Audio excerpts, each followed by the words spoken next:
On revient avec nos invités pour la suite de ce débat. À chaque fois qu'il y a un sujet sur le Mali, ça reste toujours des analyses pertinentes et passionnantes. Dominique Lacmon est là en tout cas. Il est analyste politique, secrétaire général et porte-parole du mouvement Foi à la force du Togo. Comme Valentin Mayaba, lui, il est journaliste et directeur de publication de Le Symposium. Il est également le président de AJO7. AJO7, c'est association des journalistes et citoyens engagés pour la lutte contre l'extrémisme violent et le terrorisme. Voilà. Lucas Mako également, il est là, rédacteur en chef de Togo Breaking News. On était au Mali. Sentiment de satisfaction du médiateur de la CEDEAO, l'ancien président nigérian Goodluck Jonathan, et il pense l'exprimer justement au prochain sommet de l'organisation à Abuja. C'est au Nigeria, son pays. On est avec Dominique Lacmon qui veut réagir sur les sorties de ses deux amis, comme Valentin Mayaba et Lucas Mako. Oui, c'est pour dire que, en fait, nous devons taire nos émotions pour dire vraiment ce qui est réel. Nous ne devons pas être animés de nos émotions et essayer de faire comme si... dire des choses si ça va ou bien ça ne va pas. Avec les émotions, il peut dire que ça va alors que ça ne va pas. Vous l'aviez dit en off, vous étiez contre l'occupation française. Moi, je suis contre l'occupation française. Je l'ai dit ici plusieurs fois. Mais cela ne veut pas dire que je dois tout dire, tout ce que la transition fait au Mali. Si ce n'est pas bon, c'est parce que je ne suis pas contre l'occupation française. Ils ont chassé les Français. Là, je dois tout soutenir. Non. Vous voyez, c'est tout ce que se passe au Mali. Si on prend, vous parlez des avancées. Moi, je ne vois les avancées sur à quel niveau? Les données sécuritaires. À tous les niveaux, vous ne voyez pas d'avancées? C'est où? Les attaques terroristes continuent. Ça continue, mais ce n'est plus comme avant. Tout récemment, les groupes terroristes s'affrontaient au nord. Ils ont encore frappé au Mali. Assimi Goïta, même comme l'autre fois on l'a dit ici, il a frôlé une balle.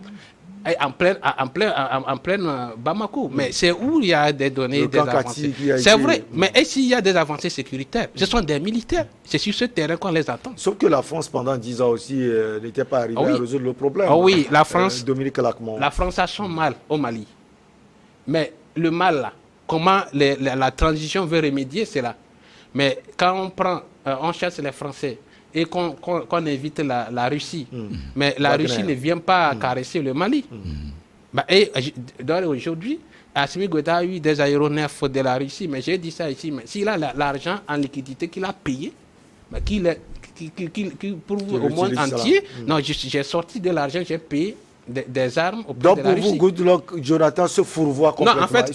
Non, en fait, peut-être là où il parle des avancées, c'est parce qu'au début, vous n'êtes pas sans savoir que la transition réclamait une durée de 5 ans pour conduire la transition. Bien sûr, on se souvient. Mais avec la pression et tout autre, c'est réduit à 3 ans et où ils ont commencé à partir de 2021. Donc c'est ce que Goodluck Jonathan allait écouter. Nous sommes en train de faire. D'ici mars 2024, donc il remarque que les autorités sont prêtes à céder le pouvoir, à organiser les élections. Non, mais c'est juste pour le faire partir. Et quand on voit les actes, le comportement. Lesquels, par exemple? Les déclarations que font ces autorités. Mais tu ne peux pas diriger le Mali où tu n'es pas en relation avec les amis de la CEDEAO. On frappe des gens à la tribune des Nations Unies. On fait tout ça là. Mais je suis étonné que c'est les journalistes qui accompagnent Assimi Goïta alors que les journalistes sont persécutés. Notre ami qui a fait, on a débattu ça ici sur cette chaîne, qui a fait une déclaration. Les journalistes l'accompagnent. Mais vous accompagnez quelqu'un qui persécute les journalistes. Non, on n'accompagne personne. Nous faisons une analyse. C'est une analyse. On va s'entendre. Par exemple. Non, une analyse n'est pas un accompagnement. Quand vous dites que Adema ne pèse pas. Ne pèse pas. Mais attends. Non, c'est une analyse. Non, mais ça, c'est une analyse. Ce sont des Maliens. Oui, mais c'est une analyse. Est-ce que c'est Michel Glory? Non. Est-ce que c'est pas ton nom? Ouais, c'est moi. Voilà. Tu n'as pas la personnalité du DG de New World. Est-ce que c'est pas un... C'est mon patron. Voilà, c'est pas une analyse. Est-ce que ça, c'est un accompagnement? C'est un fait. C'est un fait. Est-ce qu'en le disant, je suis en train de surdouer le DG? Non. Non, mais j'ai C'est ta dit. place, en fait, Maintenant, on peut te la place. demander aussi les critères. Les Non, critères voilà, qui justement, se poussent à dire que la non. demande ne pèse pas. Non. Moi, pour moi, ce sont J'ai des dit- Maliens. j'ai On peut dit- toujours oui. discuter. C'est d'ailleurs pourquoi je dis Non, toujours aux Maliens tant- que personne n'est contre Je eux. dis, On ne fait que c'est par discuter. rapport au nombre. C'est-à-dire que vous savez, je l'ai dit ici, vous oui. savez que Bah, vous vous ne chutez. pouvez Je vais pas... Il a chuter, qu'à vous chuter. laissez. D'accord, là, Moi, je vais... je reste toujours très cohérent dans mes décisions. Vous savez, ça dit que Assimi Goïta et son équipe n'offrent pas un climat qui peut faire croire aux gens qui sont venus pour une transition. Ouais, ces projets, Ah, attends, ces projets, je comprends ce qu'il veut dire. oui, peut-être. je vous Non. écoute. Peut-être qu'il le dit un écoutez peu, attentivement. voilà. Ces projets de résilier les accords avec la France, de faire ceci. En fait, si on veut rester dans le concret, ce n'est pas une transition d'aller rompre les accords d'un État. Non, mais si Non. la transition Non, trouve non, que non, tout ça non, non, constitue non, pour tu lui sais, un en fait, obstacle. il on peut parle faire Si ces accords-là nous parlons constituent de... Non, il y a nous certains parlons chantiers, de l'autre. il y a certains chantiers, quand on est en transition, on ne peut pas toucher. Ah, on peut Et pas quand- toucher. quand On laisse au président. élu. on organise et on fait des propositions. Voilà, le conseil, la transition a proposé tant. Non, Et on quand- parle du plan quand- sécuritaire. On hein. parle de la sécurité. La au Mali. sécurité, Et hein. aujourd'hui, Mais il est venu pour ça. la Il est venu pour majeure ça. est la présence Donc, militaire au quand Mali. Assimi vient au pouvoir, il vient justement parce que Vous avez il y a cité- problème de sécurité, Mais ils sont en d'insécurité. train de me couper. Bon, Mais- bon, Bon, dans tous les chutez, cas, chutez, si- on va- s'il chute, Non, je mais prends la il parole. chute, il a Mais dit. il doit chuter. C'est pour Il a dire été très oui. intéressant. Ouais, non. Il a été très intéressant Ouais, quand ouais. il disait de taire les émotions. Voilà, de dire justement. le réel. Alors, mais donc, pour vous, on l'attendait. l'émotion, Non, justement, l'émotion on se trouve, l'attendait. c'est Justement, ça. on l'attendait. Ouais, monsieur, Dominique, allez-y. La persécution. On va le laisser terminer, s'il vous plaît. Le Bon. réel aujourd'hui, c'est l'effort Le incommensurable que non-écoute des le autres de la gouvernement sous-région de et- transition fait pour sortir le Mali de l'ornière. Il faut le reconnaître. Aujourd'hui, on a vu que les attaques continuent. Vous avez dit maintenant quel est le bilan sur le plan sécuritaire. Je peux vous assurer qu'au Mali, c'est plus de 3 attaques par jour que la FAMA repousse. Hein. Ça, c'est une information. Et non seulement le Mali, Information. au-delà du Mali, J'ai- chez nous ici, il y a je des suis allé attaques. Au creuser Burkina, il y a pour- partout, il y a des attaques. Mais Et on On ne ne donc peut pas- aujourd'hui, bon, qui sont ceux-là je qui voudrais sont que... devant? Ceux qui sont sur le terrain le plus, c'est la FAMA. Il n'y a plus une force Mais il y a- étrangère en tant que telle. Pourquoi C'est vrai que la ministre Wagner, Maï- là, Wagner vient, il vient en appui. La ministre. L'aménagement, vous c'est avez une vu force les conditions d'interposition. dans C'est une lesquelles- force Ah oui, d'interposition. qui aide, Ouais. qui aide le Mali. C'est des forces Oui, secondaires. non, mais c'est des forces secondaires. Moi, je dis ceux qui sont au front, c'est les Ceux FAMA. qui sont au front, c'est les Bon, femmes. Lucas Bako, écoutez, vous avez déjà parlé. Ouais. Bon, Non, attendez, Moi, je vais prendre la parole. Il prend la parole. On file au Écoutez, Sénégal. Moi, je voudrais que Assimi Goïta propose des choses concrètes Comme- aux Africains. Moi, je pensais que après avoir chassé la France, il devait asseoir Non, Assimi Non. Goïta n'a une pas chassé la France. stratégie. Assimi Goïta juste Et résilier Laissez-moi certains contrats avec aller la au bout France. de mes une stratégie. C'est pas une question de pour chasse, c'est pouvoir, pas une question de chasse à utiliser l'homme. l'Afrique pour aider le Mali. Mais dans le langage, ils sont On voit pas- que même les pays africains il n'est pas sont visés, certains pays. D'accord. Quand tu C'est vois ce que- le langage, le climat, la persécution des gens, mais on ne parle pas. Tu ne peux pas rester à Bamako parler d'Assimi Goïta et puis quelques minutes, on va venir te chercher. Et tout ça n'offre Non. pas un climat. Et ça, de lui, ce n'est pas un quelconque. constat. Mais Non, Oui, cela n'aura il pas a un fini. climat. Il a Vous fini. avez- Je vais vous prendre avez la deux parole. mises en Ouais. échec. Vous avez 2 minutes. Non. il y a des Au fait- camarades journalistes qui sont Non, perdus. il faut. Lucas Bako, récemment, il y a un journaliste. Il y a un journaliste. Moi, je peut-être que- suis Doliba les TV. débats sur la chaîne Doliba tout le temps. sur la- Vous savez, Moi, vous je suis- savez. il y a pas de- Non, je il y a suis pas de d'accord chasse avec à l'homme. Ouais, ce ouais. que. Non, Je suis les soyons développeurs sérieux dans nos analyses. Récemment, on a parlé quand même de cette chaîne Oui. qui a eu des soucis. Oui, avec non, les ça autorités. c'est connu, c'est vrai. vous connaissez sur Non, ça. non, je suis d'accord que on ne peut pas tout à l'heure dire que tout est rose, hein. Ouais. Ça il faut reconnaître. Il y a soit des manquements, mais ce que nous disons quand on fait le bilan de l'arrivée de Assimi Goïta et des nouvelles autorités maliennes actuellement, depuis qu'ils sont arrivés avec le bruit entre eux et la France. Vous allez constater que même avec le contrat ou les accords de toute défense qui ont été signés et tout, aujourd'hui, le Mali se trouve dans une poursuite d'un pays qui se dit, mais au-delà de tout, on pensait que sans la France, nous ne pouvons pas vivre. Mais aujourd'hui, la France n'est plus avec nous, mais nous sommes là. Et voilà. Grâce à une autre puissance. Ça a une autre puissance. Eux, aujourd'hui, non, Ouais, pas grâce à une autre puissance. Pas, il y a une pas autre forcément. puissance qui est là. Non, forcément, pas comme- forcément, là, c'est pas une autre forcément. Il faut dire ça. Il faut pas forcément. Pas forcément parce que ils cherchent encore une force alternative qui est justement la Russie dont on parle. Et aujourd'hui, il y a récemment un accord que la Russie a signé avec eux. Nous ne disons pas que le Mali ne dit pas que non, elle se suffit. Elle dit non, vous qui êtes là pour nous aider, je vois que on peut avez changer. montré les Voilà, limites. vous avez montré les limites. On peut essayer d'autres forces. Ce n'est pas en fait un problème de dire si vous venez pour que nous puissions travailler, que ça ne marche pas, je résilie le contrat, qu'il puisse avoir un problème. Dans tous les cas, quand vous dites que le Mali n'est pas en accord avec d'autres pays africains, le Togo et le Mali, il n'y a pas de problème. Même pas. Le Togo, le Bénin et le Bon, Mali, il il a n'y a dit pas de certains problème. pays, il a dit Certains certains pays. pays. Mais justement, pourquoi avec certains pays?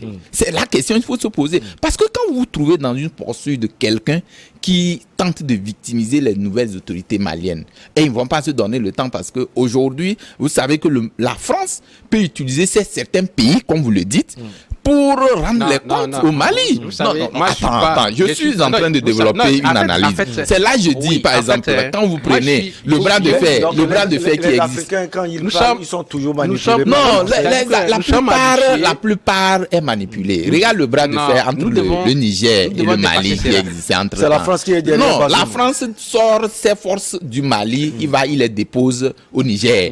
Donc les deux forces, surtout la zone des trois frontières qui existent là-bas, c'est les mêmes zones. Pourquoi est-ce que le Mali et le Niger ne peuvent pas faire front ensemble pour justement arriver à trouver une force d'interposition pour pouvoir gérer leur Ça, c'est territoire? la faute au Niger. Non, pas la faute au Niger. Quand la France est arrivée au Niger, qu'est-ce qui n'a pas été les propos? Quels n'ont pas été les propos de justement du président Bazoum à l'endroit, à l'égard des autorités maliennes, ou d'où la réplique immédiate du Mali. C'est là que nous disons que à un moment donné de notre époque là, nous devons avoir un sentiment africain, c'est que une forme d'unité africaine, et se dit que nous menons un combat. Depuis longtemps, l'Afrique est restée comme quoi sans les autres nous ne pouvons pas faire. Non, attends, nous disons pas ça aujourd'hui. Nous avons aussi nos ressources, nous avons aussi nos atouts, nous avons aussi nos richesses. Et quand quelqu'un me dit que non, l'Afrique n'a pas de richesse, je tombe des nuits pour dire qu'aujourd'hui nous pouvons prendre notre destin à main. C'est ce que le Mali est en train de faire et d'autres pays le Mali n'est pas en train de prendre son destin à main. au lieu de l'encourager, Dans au tous les contraire, cas, dans on tous est les en cas, train de le la Mali, faire. Mais si c'est pas comprenez, 2024, le Mali on comprenez, fera des émissions. On va voir comprenez les que le Mali aille des efforts. Ce Le Mali n'est sentiment pas de satisfaction en train de prendre constaté son destin à par main. Et ça, good luck, Jonathan. l'a l'a dit. constaté, et donc je crois que ce n'est pas à nier ou peut-être trouver des formules qui ne sont pas en adéquation avec le constat fait Chers par amis, l'autre. les sujets sur le Mali sont toujours passionnants. Mais on aime d'autres pays également de la sous-région. On va quitter donc Bamako pour Dakar au Sénégal. Justement, dans ce pays, c'est toujours le mystère autour du sort de deux agents du renseignement, tous les deux originaires des îles Bliss en Casamance, dans le sud du pays. Jeudi, les ressortissants de la zone ont exprimé leur inquiétude face à la presse à Dakar, alors qu'une enquête est en cours. Lui, Kamako, ces deux agents, qu'est-ce qui s'est passé concrètement? Parce que nous sommes tous dans le flou. Non, mais on est dans le flou, donc moi non plus, je n'en sais rien. Mais ce que je Vous peux êtes quand vous dire, même c'est rédacteur que, en chef de Togo ces Briqueneuse. deux agents-là sont portés disparus, et donc la famille a crié a reçu le baudet. Donc le procureur de la République s'en est saisi et les enquêtes ont continué, les enquêtes ont démarré et se poursuivent. Ça fait déjà 7 jours que cela se passe. Et donc ça fait 7 jours que les familles des disparus sont sans nouvelles de ces deux agents de renseignement. Et donc actuellement au Sénégal ou bien à Dakar, c'est également le tollé général parce que comme je l'ai dit, à un moment donné, on a retrouvé des corps sans vie que les gens essaient d'assimiler justement à ces corps-là. Sauf que jusque-là, il n'y a pas de d'autopsie qui est faite pour justement dire qu'il s'agit de ces deux hommes-là. Mais ce qu'il faut noter, c'est que le métier de renseignement, c'est un métier à risque. à chaque fois, quand vous ratez votre cible, il faut savoir que vous-même, vous serez la victime. Et donc, c'est peut-être ce qui est arrivé à ces messieurs-là. Je ne veux pas être un oiseau de mauvaise augure. Les recherches vont continuer et dans l'avenir, on verra ce que ça peut donner. Mais comme je l'ai dit, c'est un métier à risque. C'est-à-dire qu'à chaque fois que vous ratez votre cible, parce que c'est comme vous détenez un secret d'État. Et quand la mission pour laquelle vous êtes appelé, vous n'arrivez pas à l'accomplir. Quand vous ratez votre cible, donc, la cible ne vous rate pas. Votre cible ne vous rate pas. Voilà, donc c'est ça. Donc, mais pour le moment, je pense que c'est un flou kafkaïen, comme tu l'as dit. Les enquêtes continuent et on va rester attentif à cela. Dominique Lacmont, en 2 minutes, qu'est-ce qui se passe au Sénégal? Dans tous les cas, la géolocalisation des téléphones des disparus a permis de les situer aux abords des falaises du Cap Manuel à Dakar. Des chaussures, un filet de pêche et des appâts de crevettes ont été retrouvés. Alors, vous avez des nouvelles? Oui, il semble même qu'il y a encore qu'on a retrouvé qui semble être l'un des disparus. Il reste à confirmer si c'est le cas. Comme l'a dit Luc, c'est vraiment leur métier est très sensible. Et cela peut parvenir de là. C'est-à-dire qu'il détient peut-être des informations et qui paraît très sensible à quelqu'un, à l'État. Bon, est-ce qu'on va dire directement à l'État? Et si c'est à l'État, c'est l'État qui les a recrutés pour faire le travail. Maintenant, est-ce que l'État va chercher leur tête? Peut-être quelqu'un pourrait orchestrer. Tu sais, l'armée, c'est aussi encore très sensible, hein, comme on l'a dit. Il y a des choses qui se passent et il y a d'autres qu'on confie la charge. Quelqu'un est à côté et il sait que c'est comme ça, il y aura des portes qui vont s'ouvrir pour le découvrir. Il prépare en même temps son truc. On est en train d'analyser, mais reste à savoir, on va rester les bras croisés, attendre les enquêtes pour nous situer. Et il faut que ça soit vraiment des enquêtes qui vont refléter la réalité de ce qui s'est passé. Sinon, les gens qui sont dans leur métier et à cause de leur métier, ils disparaissent, ils laissent leur vie, des familles derrière. C'est vraiment un cas déploré. Oui, comme Valentin, en tant que vous journaliste. savez que c'est un mystère, hein, comme vous l'avez dit, c'est un mystère parce que les forces de renseignement, enfin les 2 forces de renseignement qui sont portées disparues depuis un moment, et puis difficilement on arrive à les circonscrire, à arriver à les retrouver. C'est un peu un mystère. Et qu'est-ce qui peut être à l'origine de leur enlèvement ou de leur disparition? C'est la question, puisque aujourd'hui, nous savons qu'ils sont portés disparus. Maintenant, qu'est-ce qui peut expliquer cette disparition? Qu'est-ce qui peut amener les gens, ou enfin, qu'est-ce qui peut les amener dans cet état? Aujourd'hui, le secret de l'enquête est là. Ils ont diligenté une enquête, mais d'ores déjà en tant que journaliste, l'œil que nous pouvons porter par rapport à cette disparition, c'est que depuis un moment, vous savez que quand on parle de forces de renseignement, c'est des forces secrètes, et puis vous n'êtes pas ouvert, vous pouvez même venir en termes de choses, mais du moment où les gens, vous savez que dans ce pays, les élections s'annoncent, vous savez qu'il y a même des sentiments d'humeur avec l'opposition et le pouvoir qui ne sont pas en bon terme depuis un moment. Vous avez vu des clichés sur lesquels cela se tente. C'est un peu compliqué de pouvoir définir des lignes aujourd'hui. Mais ce que d'emblée nous pouvons dire, c'est que cela n'a pas une évidence d'être exclu de ce que nous appelons l'euphorie politique, c'est-à-dire que les hommes politiques aussi peuvent, comme vous l'avez dit, peuvent orchestrer ces ans de situation, parce que quand on dit tu es un agent de renseignement, c'est comme nous journalistes. Un journaliste qui sort, il est dans la masse, tu es identifié. Et très tôt, vous savez que c'est un métier sensible. Et donc, il y a beaucoup de choses qui peuvent en découler. On en a perdu des vues comme ça, du matin au soir.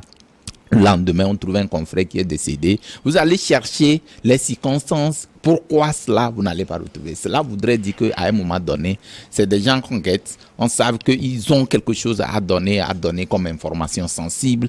Ils ont des secrets, des cachets. Et il faut en finir avec pour ne pas quand même sorti d'autres dossiers qui sont souvent sensibles et qui peuvent amener la population à être surexcitée. Donc, je me dis qu'aujourd'hui, seule l'enquête peut nous déterminer les circonstances dans lesquelles ces deux agents de renseignement sont portés disparus. Donc, nous attendons vivement que cette enquête aboutisse. Souvent, on ouvre des enquêtes qui n'aboutissent jamais. Il faut que ces enquêtes aboutissent, circoncilient les circonstances et puis s'il y a lieu, quand on connaîtra les tenants et les aboutissants, qu'ils soient punis conformément à la loi. Allez, on va marquer la petite pause. La dernière, on revient parler de l'hommage du ministre Gilbert Baora au feu Patrick Lawson Banko.